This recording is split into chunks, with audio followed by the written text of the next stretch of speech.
สีทนมุมปากเสือเหลือปากสร้างสีทนจังได้มาเห็น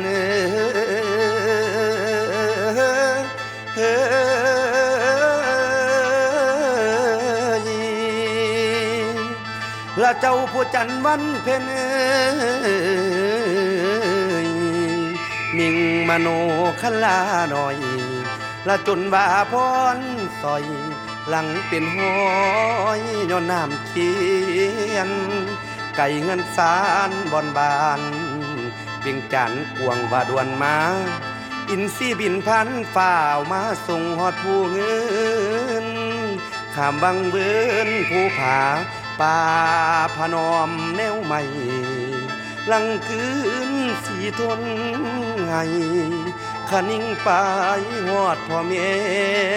คงสิมีแต่เศร้าให้คอยเฝ้าอยู่นครแนวว่าใจเท่าหอนอยากเห็นอ่อนมโนลา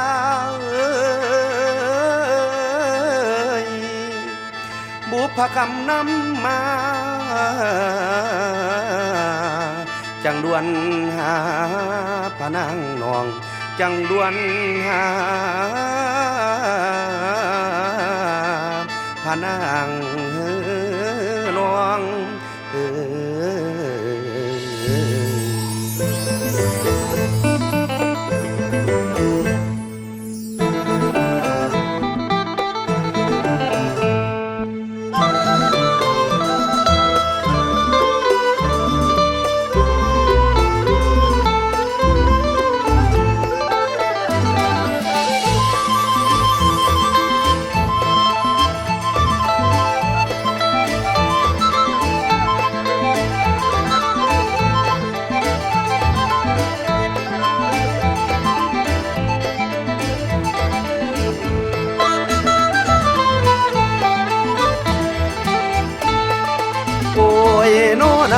มาถึงห้องนครทองบ้านเพิ่นคือผู้เงินทิ้งกำนำพ่อทิ้งเมียจนว่าเปียลาลอยแก้มขามโนลาคนดีปีมาถึงแล้วเซลห้องพร้อมคนห้องหวยพร้อมโซจังบาพญาเจ้าจังเห็นใจโดดเต้นถามไทยไปมาเลยให้บาสีต้นหวยลงวิธีกาไม่เอาลามโนลาหน่อยอ่อนให้มาลงเบิ่งถอดบ่ตายย่อนจังเอา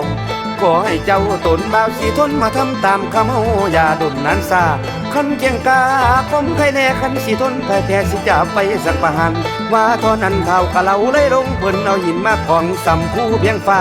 ต้นโตขาสีทนบนเราถอละนี่แม่เจ้าให้มาอยู่สะแยงสมมาตรเบ่งเท้าขยกผู้หินพอพญาลิงดูสู่คนย่อยองเถื่อสองนั้นให้ถ้วยพาเขาอ่อนให้มาบ้างแต่งใบถึงหน่อยแต่งผ้า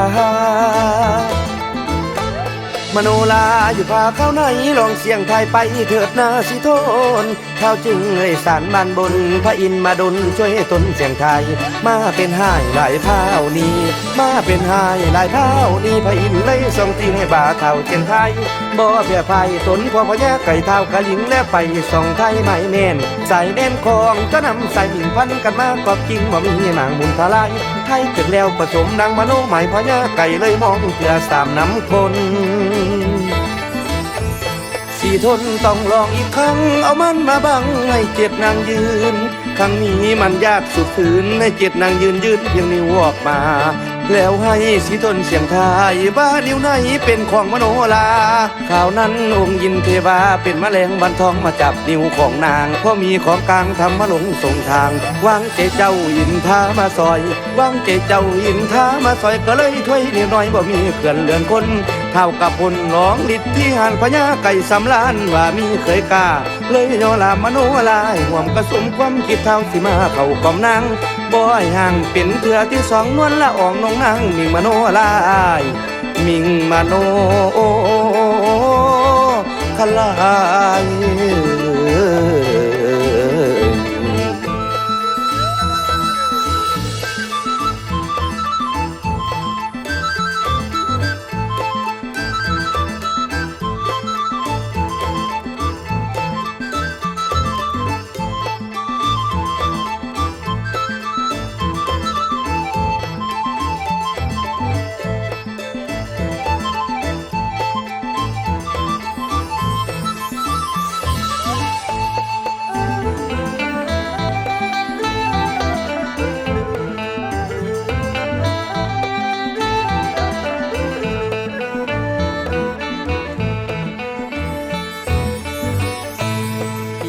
สิพาไปพายกายนครดันปาไปนำกันทอนองลาไปนำกันทอนองลาสิพายายขึ้นเบิ่งเขาเอานาดนองไปชมทินหิมมาพานไปสนานลงส่งแม่กระแสวังปวงไปลงสาลวงเล่นนำกันลอยลองลองตีเป็นฟองฟาดคงตีเป็นฟองฟาดคงกระแสน้ำปันปิวมุนติวติวเฮาลอยลองนำกันจังสิพาจอมขวัญไปห่วมเพียงเตียงแก่